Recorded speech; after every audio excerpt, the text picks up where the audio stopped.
Hey everyone, it's Jelly Cards, and you're listening to the Jelly Cards podcast. We've been collecting since we were kids. Whether it's Pokemon cards or sports cards, being a collector at heart always comes first. You can listen to all our episodes on Spotify, Apple Podcasts, and YouTube. And if you are enjoying these topics, please give us a rating and a follow on both Spotify and Apple, and subscribe to our YouTube channel. So, if you are ready, we are ready. Sit back, relax, and as always, keep spreading the love of the hobby from your friends at Jelly Cards.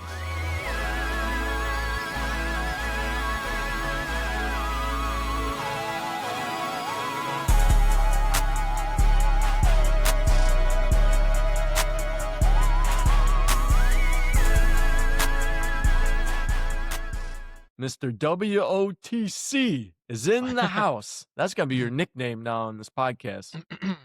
Mr. WOTC. All right. How many cards you buy? I bought 2 lots recently. One of them was 51 cards. That's the one that just came in the other day. And then the one before that was 30, I think. 30 or 40, I don't remember. But yeah, all Wizards of the Coast, all first edition, all from the same seller on eBay. Damn, that's awesome. Yeah. Was it And that douche that Jason told me to buy a card from and he didn't accept my offer and then he blocked me? Man, I don't think so. That seller is great, by the way. Eric confirmed it. But I bought from this guy. So I bought from this guy twice recently, and I had saved him years ago because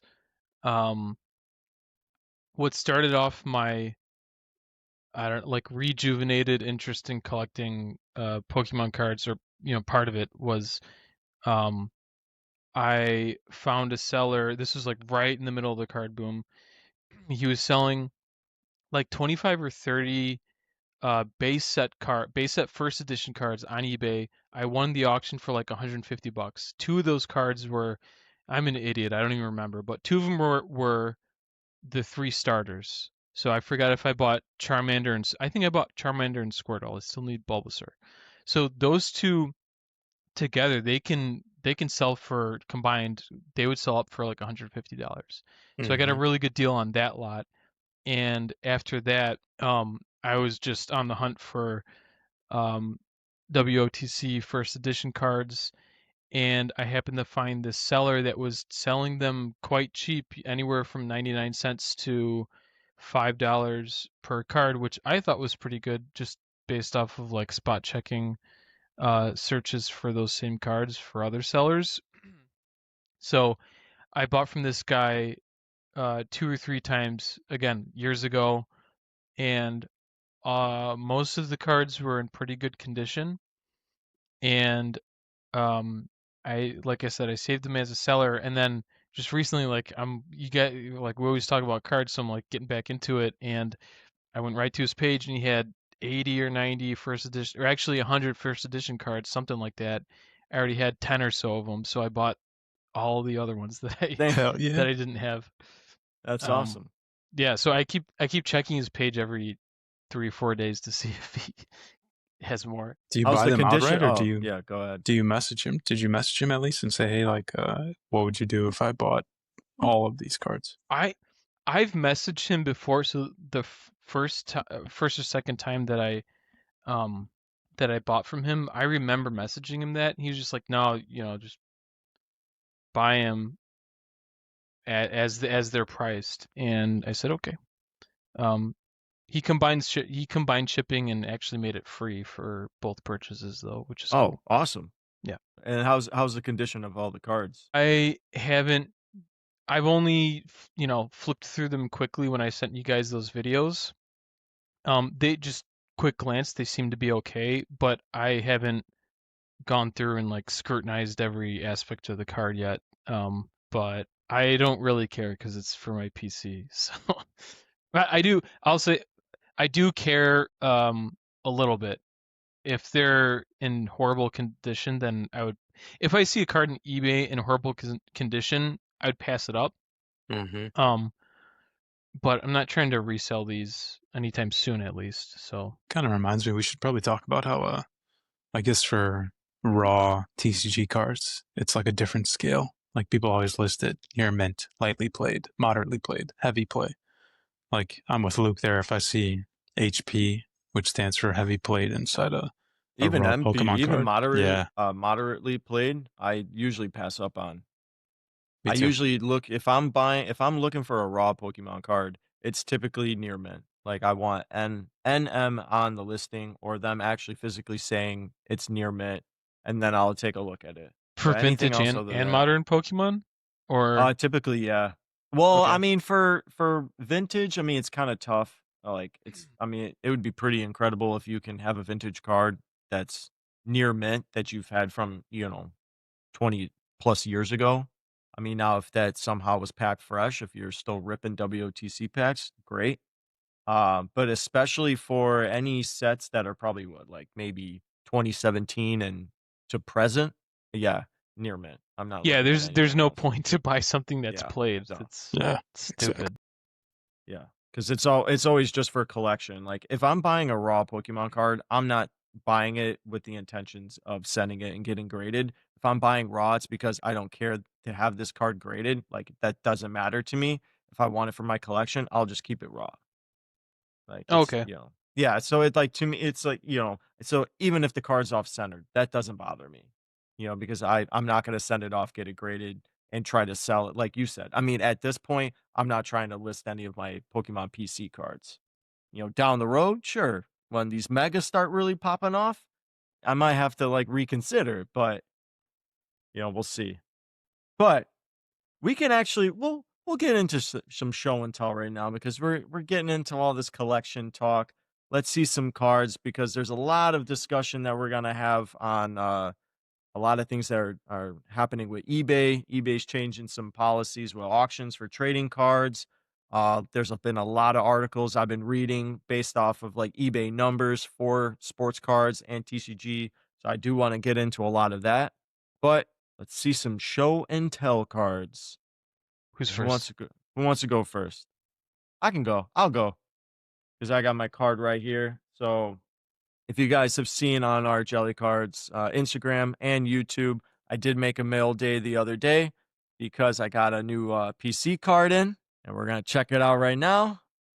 There it Nice. is, the Oh, 1964 nice. Topps Duke Snyder card, graded in SGC CSGC 6. There it is. This is just for me. This is PC. I really love collecting Duke Snyder cards. I told you guys in the chat and the video that I made.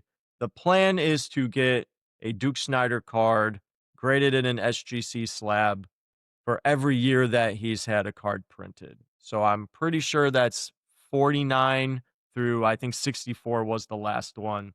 So I got this one. I don't think I typed in 1965. I didn't see any cards show up.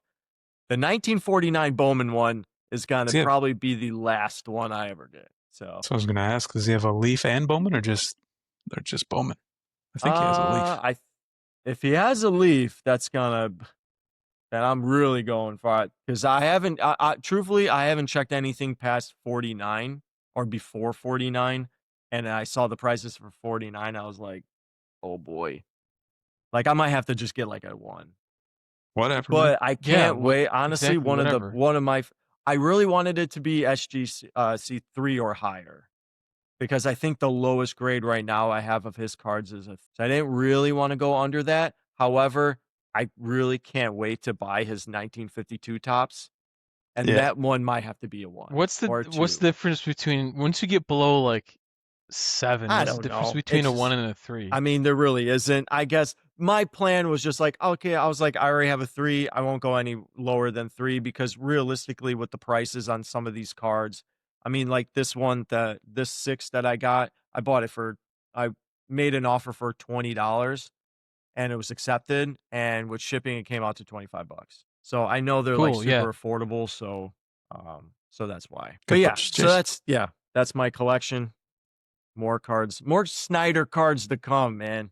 Yeah, I'm excited Can't for wait. those Can't wait, man. mail days. Yeah. How many do you All have right. total? 3, Graded. 4, Okay. 4. I think this might be my 4th one. I have the 54 tops, but that's in a PSA slab. So my plan is actually to buy another one in an SGC slab. Sell the PSA one. No, I'll just keep it for the collection because it wasn't that much money. But at least so that my entire collection is all SGC. Yeah. Yep. Who's next? I'll go next because I have a baseball card. Okay, so Nice. I'll show it, and then for anybody listening, I'll say it. You know what this is, but Nice. I don't think my camera's gonna focus on it. But it is this card is in a PSA slab. It was graded 9. The player is Bert Hooton.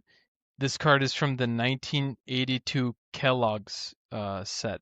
No idea who this guy is Okay. or this set. I don't know anything about this card.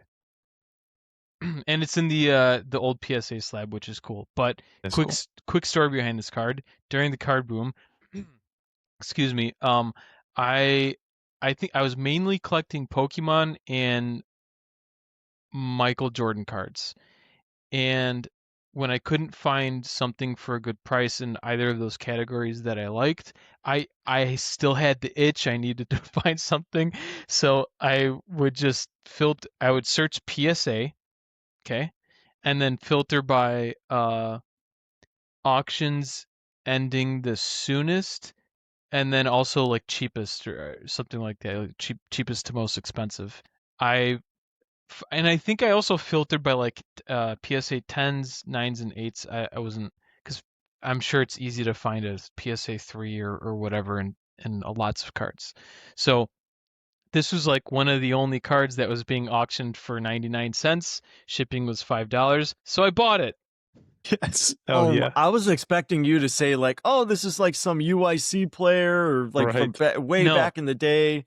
That next episode that I'm on, I will that'll be part of my show and tell. Unless So maybe I'll wait until I grade, because yeah, spoiler alert, I bought more cards of players that went to my alma mater. So wait, so you bought a card that was just 99 cents, didn't know who the person was, just saw that it was ending soon, 99 cents, paid for the shipping, won it, and just, man, that's worse. That might be worse than you, John. No. That honestly might be worse than you. I've done the same thing. I just search PSA rookie 10, or rookie PSA 10 auction ending soonest, and if it's like less than $5, I just put a bid in. Especially if it's a Bowman, like a first Bowman auto or something. Like, $2? $2 for a Bowman auto? Yeah, I'll take it. Yeah, I've never done that, so you guys might be worse than me. Yeah, man. I have a problem, a real bad problem. All right, John, what do you got? All right, so recently I went to, I'm going to call it my card vault, which is just my parents' house, which is where all my cards, most of my cards are. And I found this Pokemon card that I believe was a gift from Jason over there. And it's from the 2023, I think, oh man, I don't want to sound like an idiot, Jason, but I think it's from Pokemon 151. It's the Mr. Mime. Oh, it's the Mr. Mime. Yeah, it is from 151. Yeah. Japanese Mr. Mime, PSA 10. Yeah. You and Eric got the same card. Yeah. The reason, so first of all, the art on it's really cool. It's just Mr. Mime in like a park with it's 3 Mr. Mimes, and they're miming / vibing. But the story behind this Mr. Mime situation is that sometimes in the Jelly Cards group chat, I feel like I send messages and they just get completely ignored. Or Jason responds some sort of ridiculous response. That has nothing to do with what I texted. I knew this wasn't going to be directed at me. This wasn't going to be directed at me. Take another sip of your drink.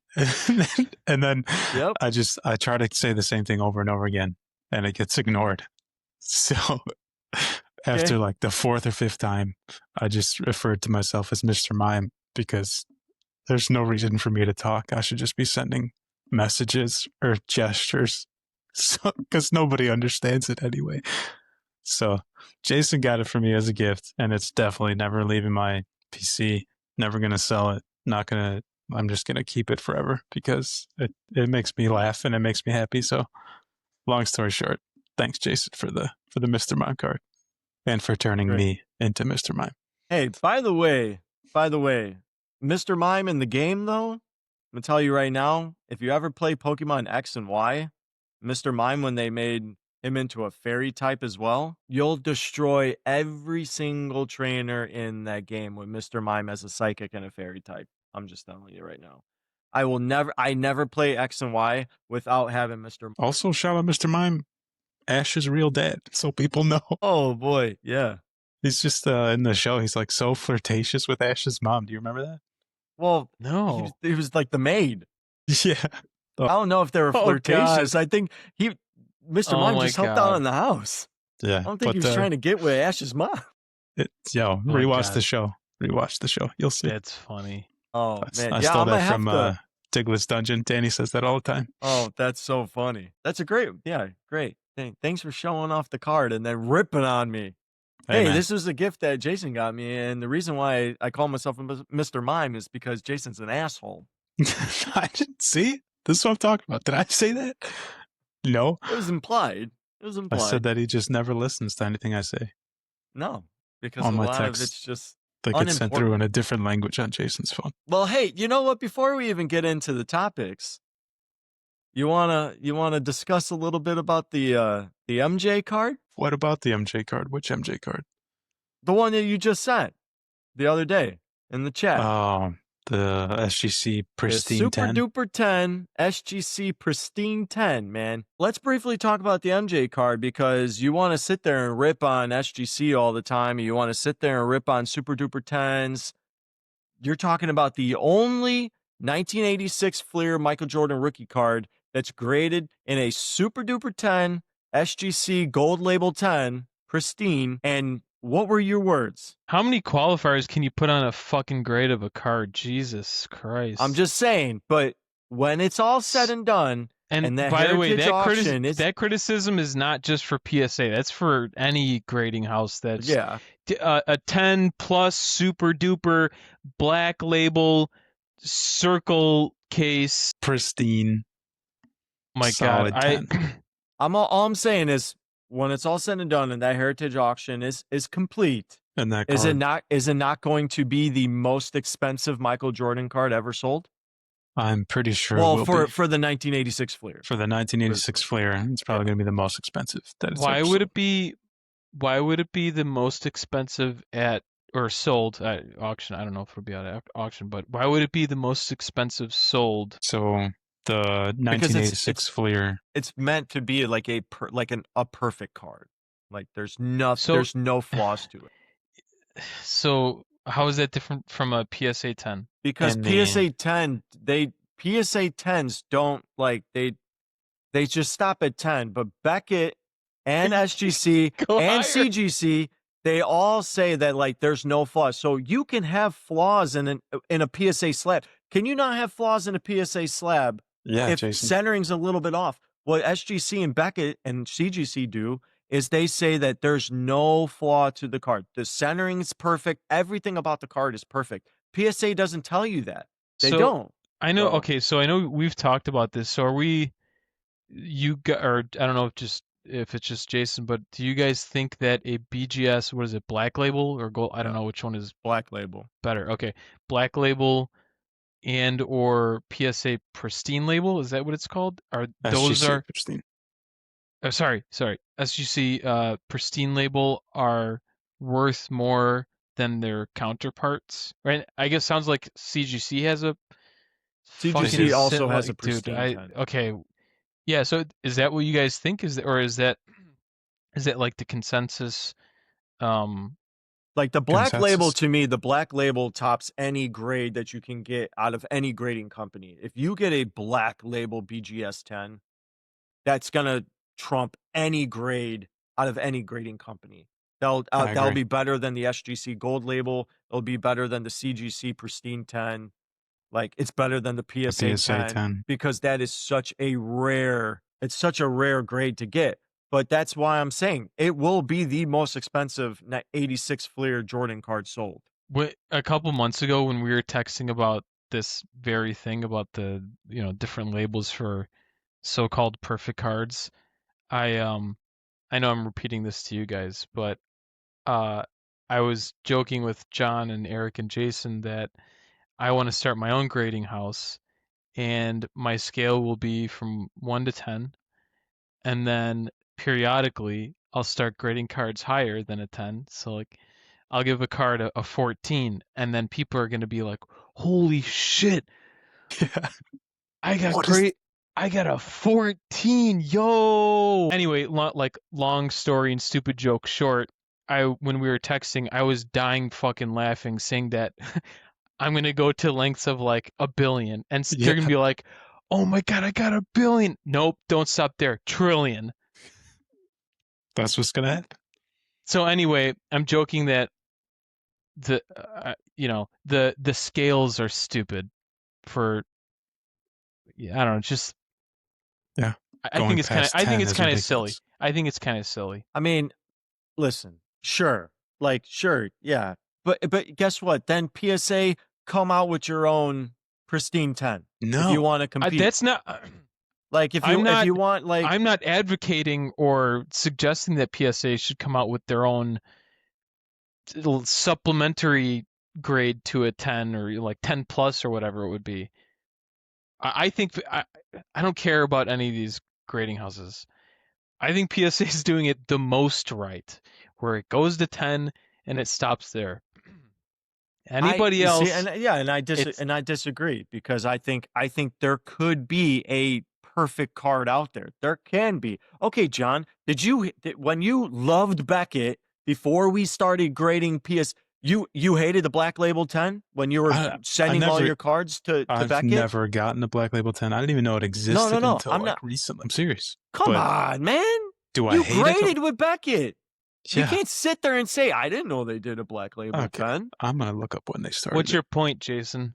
My point was I thought John knew that they had a Black Label 10. But the point I'm making is that there is like, if you're telling me PSA can grade a card a 10, but all the parameters of the grading don't have to be perfect.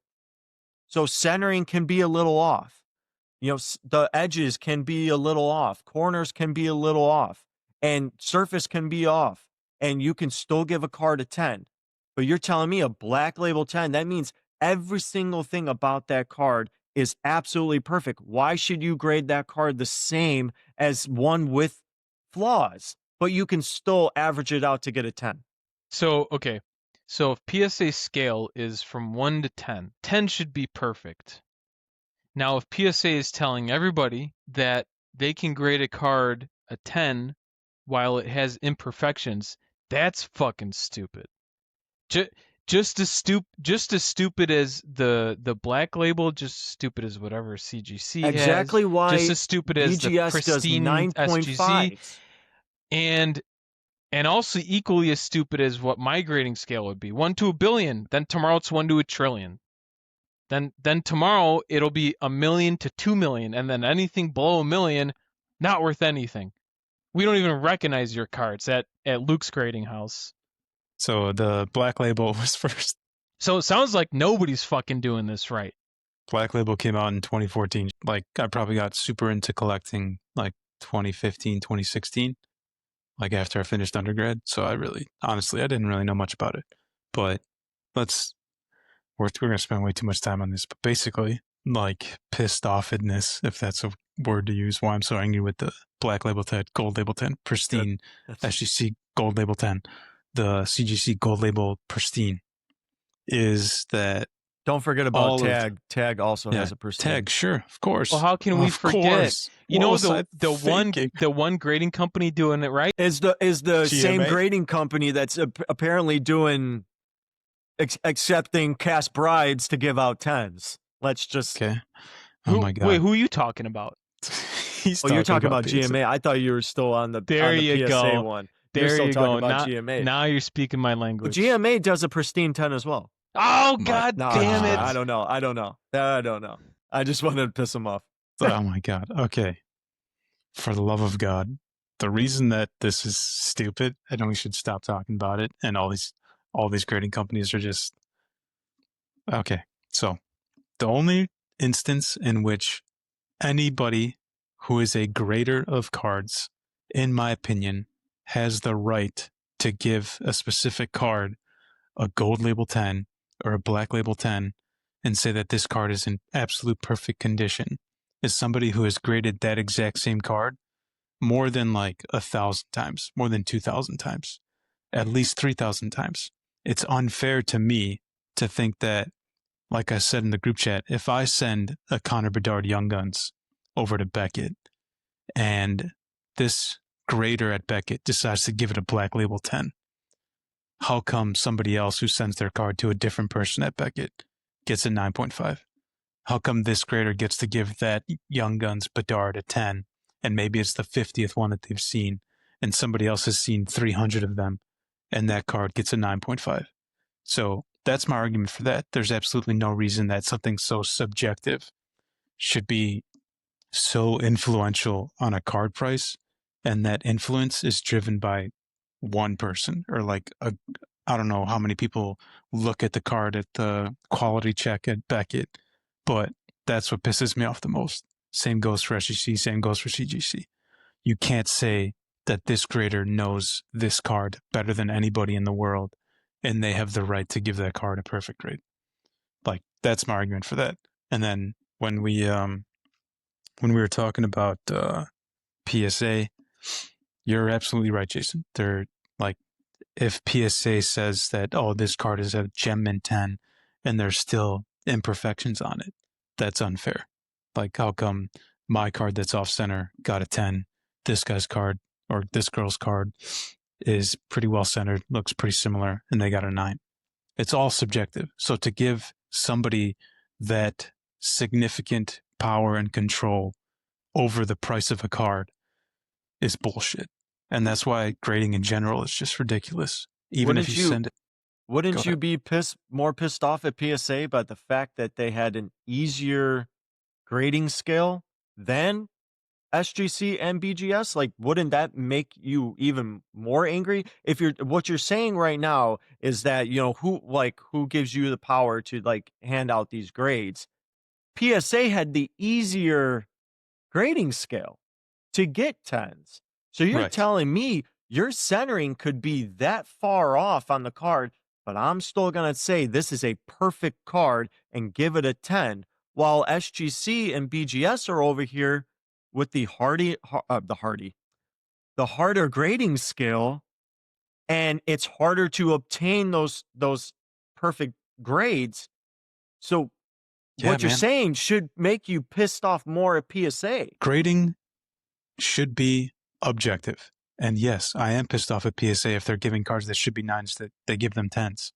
But that's the whole point. Like, we just keep going in circles in the chat too. Like, the only reason that I send my cards to PSA is because I intend to sell those cards. It's gotten to the point now that if I have PC cards, I prefer to get them graded by PSA because that's where most of my cards are graded. Kind of like Eric. I want to have like a complete PSA set registry.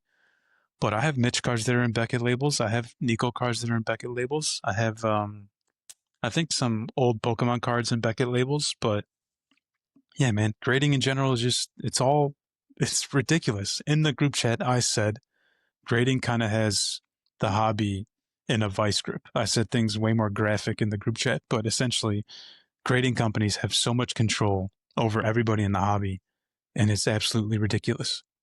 It requires way more checking. It requires way more transparency because these cards are getting into like dangerously expensive prices. Like people could start fights. People could be robbed. All that stuff over the value of a card based on the grade.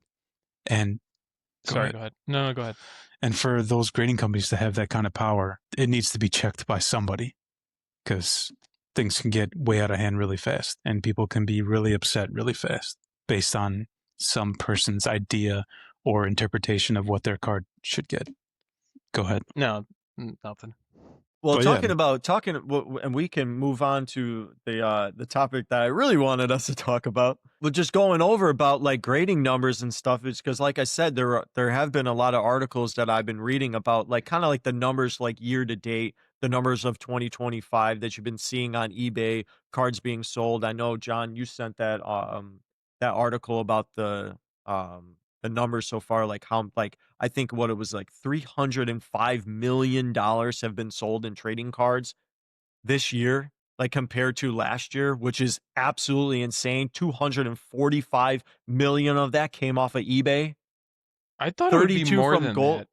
that. I, it was, I Honestly, I think, in a thought it would, month. It was a month. okay, no, a yeah, month? I thought that was for the Pretty sure. year. No, it was the most was that's what I expensive was one month. month? thinking. Yeah. Oh, geez.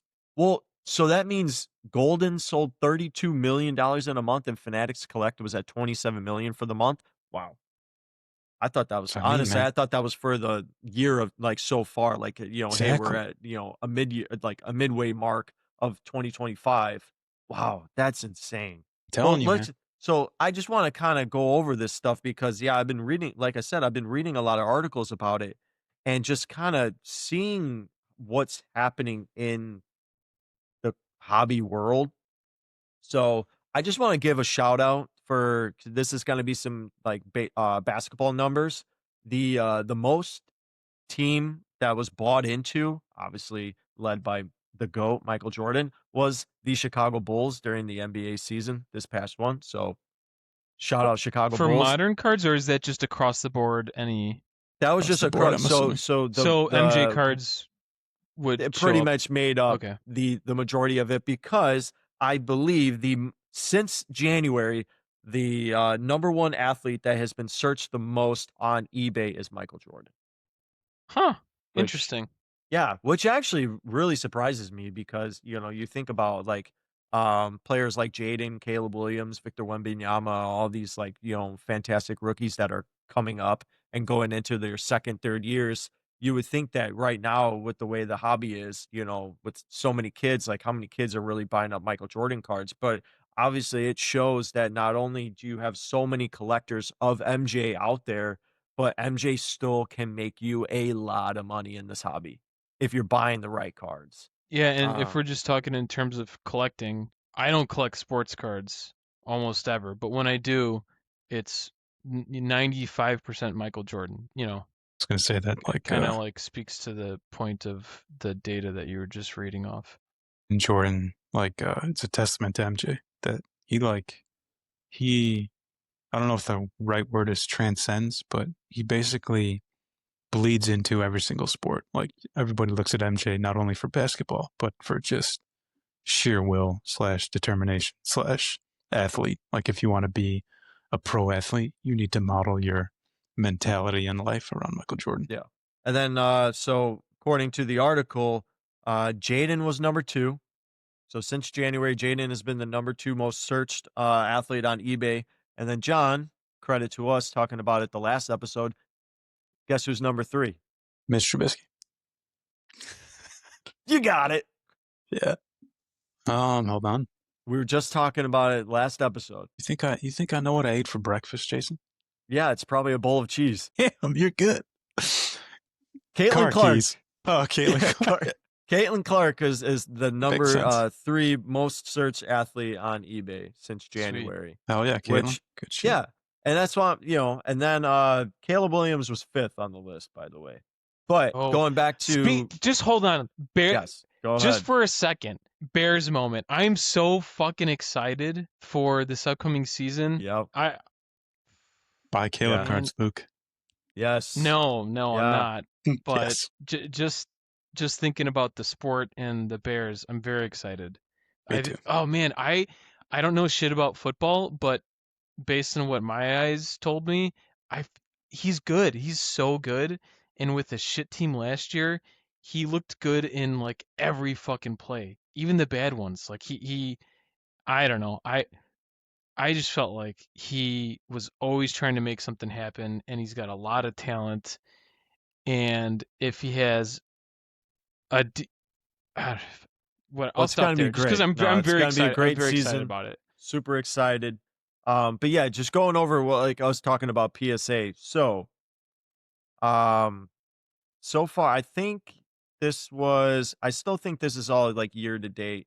But so PSA for Jaden Daniels, 29,000 Jaden Daniels cards have been graded by PSA. So I think so far this year, and 12,600 Caitlin. Damn. That's cool. Yes.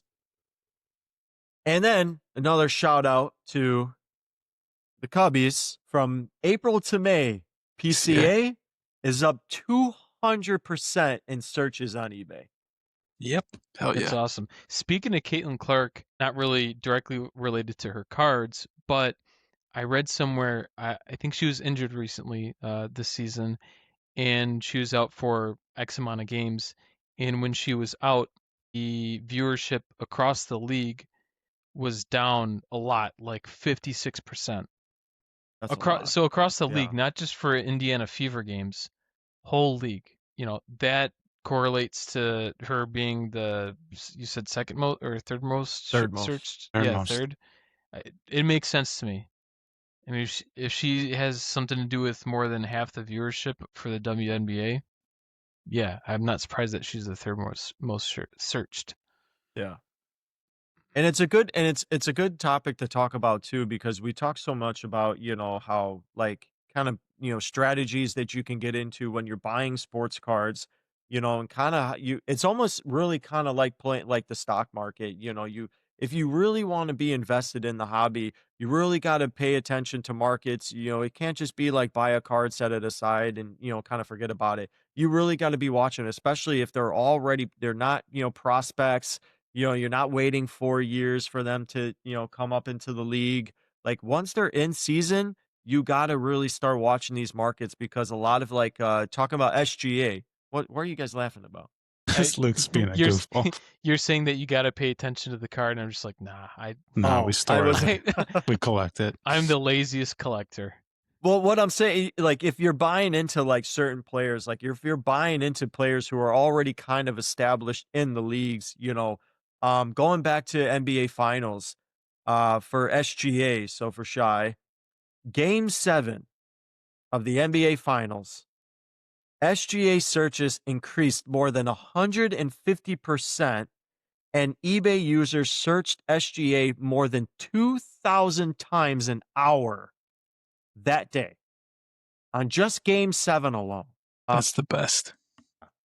And then same with Tyrese Halliburton. So Tyrese Halliburton searches from March till May.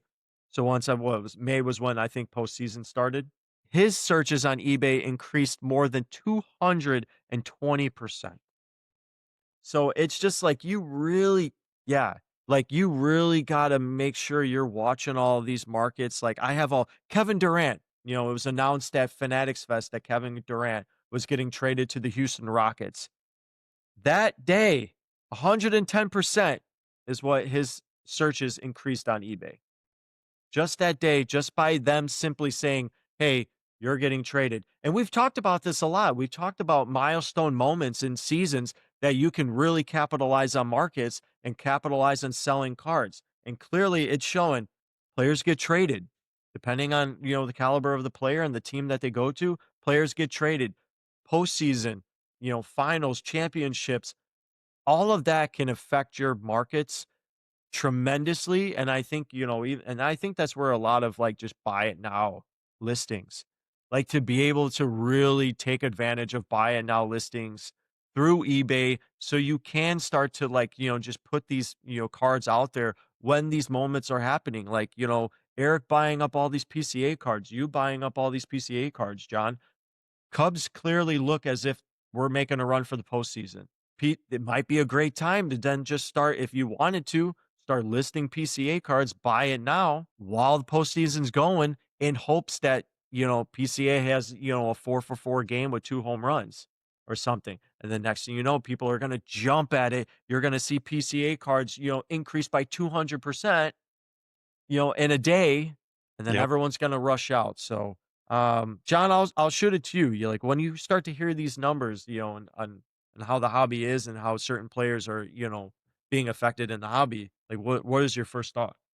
My first thought is hell yeah. It makes me really happy that we've talked about that a lot, like you said. We've talked about trade opportunities. We talked about off season is when the searches go down. That's when you should be buying. And then we talked about how postseason / regular season, start of season, that's when searches go up, and that's when you should have your listings on. So I also thought to myself that it's just like more fuel to the fire that, like we said in the last episode, the hobby itself in general, like sports cards, Pokemon cards, you name it, is just at a whole nother level. It's how many people do you think were searching for cards back in 2017 during the playoffs? Maybe like a few. Maybe, I don't know. Maybe the spikes were maybe at 50%, but now they're all up over 200%. And that's where the hobby's at. Like everybody who has a great game, people are jumping to eBay to look for cards. It's all reactive. I love it. And so, what you said there at the end, I had like a question popped up into my head that might maybe affect your selling thoughts, Jason. Let's say a Pete Crow Armstrong card usually sells for like $200. The average, like last 5 average sales around $200. Once it gets close to the postseason, and assuming we're in the same time period, would you list the buy it now more than the 200? Like, would you want to list it for 300 in hopes that it's going to go up, or would you want to keep it right around comps? I would probably, yeah, honestly, I would probably, because what I would be hoping for is, like I said, I'd be hoping for that stellar game. I'd be hoping for, what was that Shohei Ohtani game where he had 2 home runs in the game, Yeah. but then he also, struck out like 10 people or whatever that one game was that he had. That's the type of game I would be hoping out of PCA or whoever I'm listening at the time. I'm hoping for that, huge moment that they get and that everybody bum rushes eBay and show. So yeah, if it's selling at 200, I'll list it at 3 in hopes that maybe somebody meets me at like 275 or something like that and I can walk away with my profit. Now I'm not gonna, yeah. I won't list it for like 400, but I'll Well, at least do 3. you could, man. Like if all the 200s and the 300s get bought up and people still want it, it's the best part about it. But yeah, Luke, what do you think? Would you also, the other option is we've done it before, like auctioning cards to have 3 them days. end. Yeah. Like right around either the end of the postseason game or right around the few days before the postseason starts. That's risky though, because we did Yeah. that with the Bryce Harper, and it didn't pan out. Yeah. Luke, how you feel about making listings? Yeah, I don't know why it didn't work for us. I guess we just have bad luck because. They lost the game. They lost, and he didn't have a good game. I think Oh, he had was like it? a hit. It was after the game. We had an ending for after the game was over, in hopes that because it was game 1 of the World Series, first time Bryce Harper was in a World Series, and yeah, he didn't Yeah. have a good game, and they lost. Well, I guess that's part of the gamble, but I know that as a buyer, after a game or a fight, boxing or even UFC, I've looked for players and fighters cards after they won a big match or something like that. So timing those listings, like I don't think what we did is a bad idea. It's just, there's an inherent gamble. So yeah, it is what it is. Damn. No, that's right. For like, I don't know when it was, but it was one of PCA's like really great games that he had. Now that Luke said as a buyer, it triggered a memory for me. Whenever I get reactive, which is not something you should do when you're buying sports cards. Whenever I get reactive, I always just search, like for the PCA example, I search Topps Chrome Rookie, and then I change the features option to parallel variety or serial numbered, and then I switched it to buy it now, and I went from lowest price up, and I was just like, I bought like 30 cards at $2 to $5 each because I Hell wanted a bunch yeah. of PCA Yeah. cards. Yeah, so that's what I mean, Jason. Like, how do you feel about it? If you list a $200 card at like 220, you're probably going to sell it. Versus if you leave it at 300, you could still sell it, but it may take a little more negotiating / time. It may take a little bit more time, but then I would hope that, okay, so continue the success in the postseason. Yeah, exactly. That's a good part about, Yeah, we took the risk on the Bryce Harper one when they faced off against the Houston Astros in the World Series. First time Bryce Harper made it to a World Series. We were banking on not only the Phillies winning that game, but hopefully Harper was going to have a huge day at the plate. Didn't happen. And we didn't take a huge, I think we lost like $4 on the card. Yeah, Like, I think that was the loss was like $4. We pretty much broke even on it. So it's not like it was like, oh my God, we just lost half our money on this card. But that is the risk. But, I sold that Jordan Love card when Jordan that was Love awesome. destroyed the Cowboys, and I was able to sell it for profit, and I did it as a buy now. So it's these moments that you wait for and that you kind of just toss the cards out and hope it. Even if you're going to shows, it's probably a great time to go to card shows when postseason play is going on, if NBA Finals, World Series, Stanley Cup, like any of that time, because everybody is going to be around there looking for that player. Because again, I really think we are in a reactive phase of the hobby. Everybody is just reacting to the markets. They're reacting to players' performances on TV and what they see. And we're no longer being proactive anymore. We're buying up rookie, first Bowman prospect cards and, waiting 4 years until they get called up. Like, nobody's really doing that as much probably anymore. What they're doing is they're seeing Jaden Daniels perform lights out during the season and then rushing out to go buy up all these Jaden Daniel cards or buying up all these Caitlin Clark cards because that's what's hot right now. And then, the next player is going to come along. SGA comes along, and then next thing you know, everybody wants SGA cards because he's an MVP now. It's all reaction, But is it wrong? No. Are they smart to buy into the players everybody else wants out there? Yeah, probably. It probably is smart, you know? It's going to cost you a lot of money because you're buying into high markets, but what your hope is that those markets stay hot and get even better. Is Caitlin Clark going to tank? Probably not with the talent that she has. Jaden, I would be a little nervous about Me too. going in because it's second year. You don't know how it's going to be.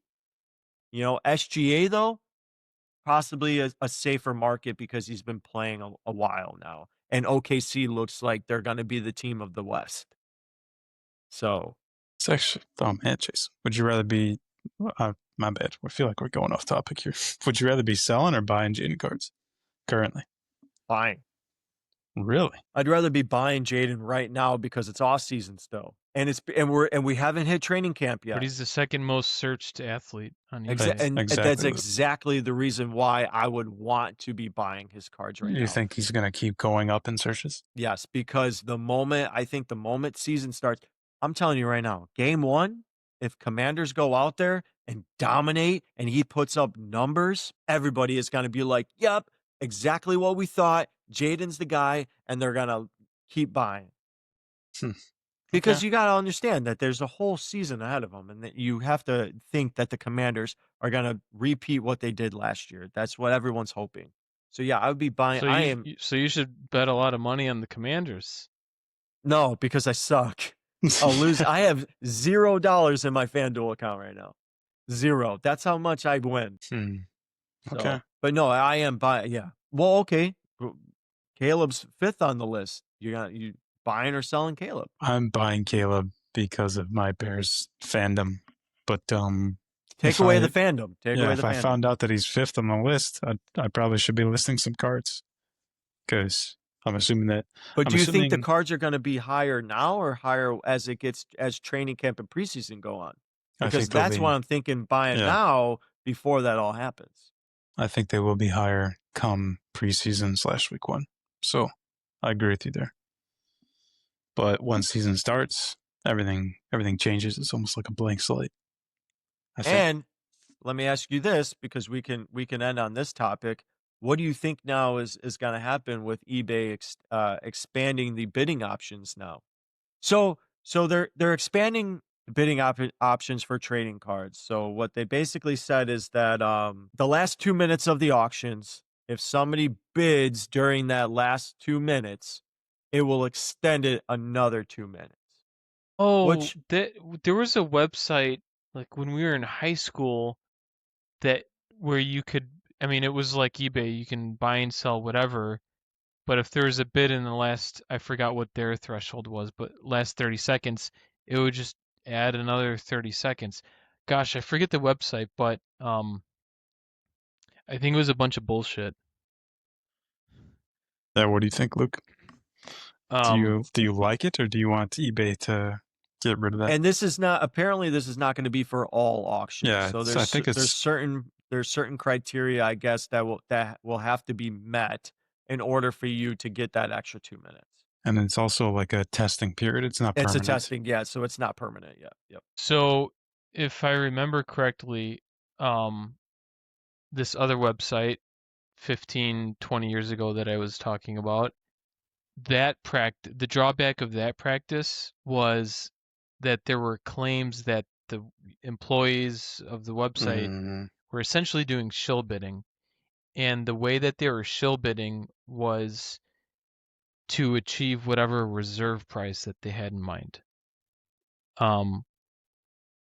So I don't know if there's the same risk with this. I know eBay has a reserve price feature and you have to pay for that. I don't know. Yeah, I Didn't haven't even think really of that. thought about this because I didn't know about this until just 2 minutes ago. So, I guess with like traditional auctions, if there's a guy at a podium, he's, going once, going twice, whatever, that's essentially what is Yep. what eBay's gonna do. Somebody bids, okay, $1 million, raises their paddle, and then the guy says going once, going twice, another guy raises the paddle. It could just keep going.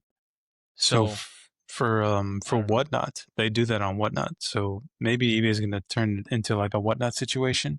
You could make it quote unquote sudden death where the clock doesn't reset, or you can make it like clock resets. So eBay might do the same thing where it's like you can make the listing either it ends on the dot or it goes into extended bidding based on last second bidding. But I think it go ahead, probably Jason. has to be something like, how much the card sells for. Now, obviously, if you have like a dollar listing or something, like Luke buying that 99-cent card, you know, I hey, if I also bid now, are we getting Yeah. another 2 minutes to try to battle to get this card? But I'm assuming the criteria is probably going to have to be X amount of money. I think I know other platforms that do auctions also have it to where you have to have already bid on the card or bid on the auction in order to then Well, extend it. before you enter into that I like that. Yeah. last 2 minutes or whatever Yeah, it you is, you okay. like if I never bid on that card and I now try to snipe it at like 30 seconds, it's not going to extend it 2 minutes because that was my first bid. But now say if I then bid again 5 seconds, right before, now it can extend it 2 minutes. But I mean, yeah, Yeah. it'll be interesting to see how it kind of is because I mean, there's a lot of times, yeah, where I've lost a card in the last like 2 seconds of the listing, so it'll be interesting to see like what happens. But I mean, for me, I don't try to like buy. If I get outbid, I get outbid. Like I've I wonder never who been in a this bidding war with that I wonder ever. like what who this bidding method benefits the most. Sellers. E- Sellers. It's gonna benefit. Yeah, it'll be sellers, buyers, yeah. or eBay. Because they're hoping now that everybody's just gonna keep, jacking the price up. Sellers Like and eBay. as yeah. So I hate it. Yeah, but um with eBay's methodology that they've used for as long as I've been using eBay, it just goes until the clock hits zero. I feel like people are bidding hastily, which is good That's for true. eBay. Or I shouldn't say that I feel that people are doing that. People might be doing that because I know when I see the clock go from when the timer turns to red font, I'm like, oh God, oh no. Yeah, exactly. And then I just I'm sitting there and I'm Extra just like zero. sweating and Yeah. Yeah. Uh-huh. I hate it. whereas I if hate this a the lot. timer extends, maybe people have cooler heads, maybe I don't know. Who knows? Why do you We'll see. hate it, John? Somebody smarter than us has to tell us who it's good for. So I hate it because my entire buying process on eBay is sniping. It's ruined. Yeah. Yeah. So for people out there, Is sniping bad for the hobby? Like, is that a bad thing? Is that why they're doing it? no. Because they kind of use the word snipe as if that was like a bad thing. Like people try to snipe cards. Yeah, I don't think it's bad. I think Oh, it's a great it's a opportunity for technique. somebody. Yeah, somebody to buy their cards at the best potential price point. So if eBay makes it permanent, this might be dramatic, but I'm probably not going to look at an eBay auction ever again. I'm probably just going to look for buy nows and I guess comp cards that way. Because, yeah, that's the only way I ever buy cards on auction is sniping. So it is what it is. If they implement it, then it's just another like detriment to me as a buyer. Like if there is a sudden death and I know it's ending at this time, I feel like I have a better opportunity to buy the card at a really great price. If they extend the time, that gives people more opportunity to look into the card and kind of either bid me up or like ruin my buying opportunity. And that may be harsh to say. I feel like I'm saying that people who are buying cards are not doing research, or they're just like they're just kind of willy-nilly don't look at the cards that I look at. But yeah, man, if I can't snipe a card that I want to snipe, I'm not going to bid on it. And that's fine. But, Yeah. it's I just almost how kind I of operate. prefer buy it now listings anyways. Like I really No. don't prefer auctions. I like to just wheel and Yeah, deal. I but like when to you when you win an auction, oh, Yeah. there's it's nothing awesome. like it. It There's is cool nothing to like win it, an I agree. auction.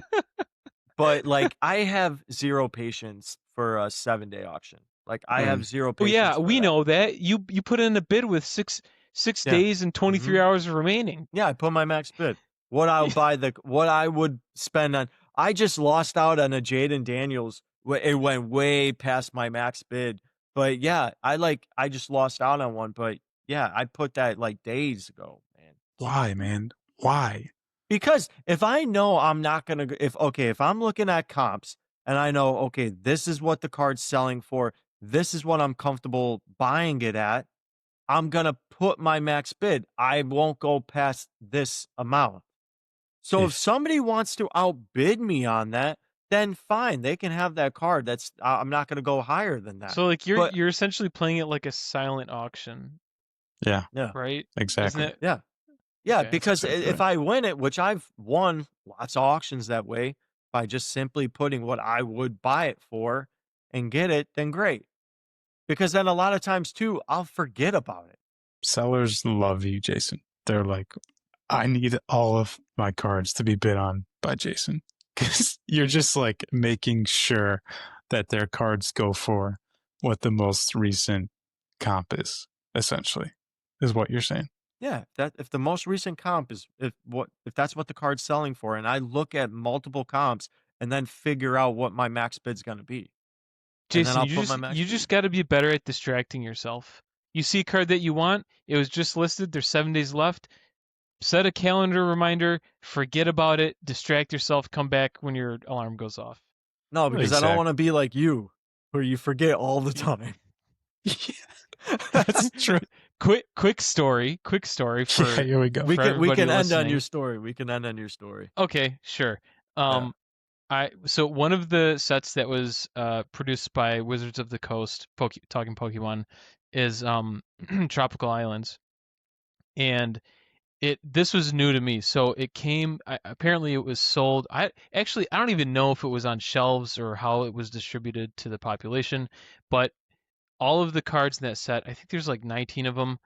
I'm forgetting a lot of the important details, but all 19 cards came in like a cello wrapped package, see-through, and it came with postcards. So it must have been like some sort of larger package. Very cool to me. And I happened to find a listing on eBay for that whole cello packet graded. I was like, oh shit, Yeah. that's really cool. And part of what I'm doing with all of these Wizards of the Coast cards that I'm buying is I want to grade them myself. So I was thinking, oh shit, if I can find that cello packet raw and grade it, I'd be super happy about it. I found a listing, and there was maybe like 2 days left. Current bid was $715. Bunch of Jasons out there bidding on it apparently. Yeah, exactly. And I set myself a calendar reminder for 2 days to come. And when that calendar reminder notified me, I set another reminder for an hour from like when it was about to, when the listing was about to end, 5 minutes from then. So alarm went off, looked at my phone. The listing was still at $715. I texted John, Eric, and Jason something like, "I hope I don't forget," or I don't know. I Something like might that. something like that, and I legitimately forgot. I was at the hardware store and I got distracted, and then I didn't realize until maybe 3 or 4 hours later. I was like, "Oh, I lost out on this," and it sold for, I think it sold for 1,100 and something dollars, and I was ready to pay like maybe 1,200, 1,300, somewhere around there, Damn. Come on. Well, that yeah, means that you just got to buy another $1,200 card. or wait until Until the it winner pops up posts, again. yeah, until this pops up again, and I got to pay even more. Yeah. And then you open the pack. You crack the slab, open the pack. No. I don't. So, moral of the story is, don't listen to me because I don't practice what I preach. Jason, do your thing. Bid Thank 7 you. days in Oh, I will advance. not change. I promise you that I will not change. Even if it's a 10-day auction, I'll bid at 10 days. All All right, right, John. everybody. Thanks for listening. Yeah. Salute. Take it away, John. Okay. Final thoughts. So we started the podcast talking about, I don't even remember. I think we got into the PSA / SGC / CGC / packet grading scales, the ridiculousness that I think exists in the grading community.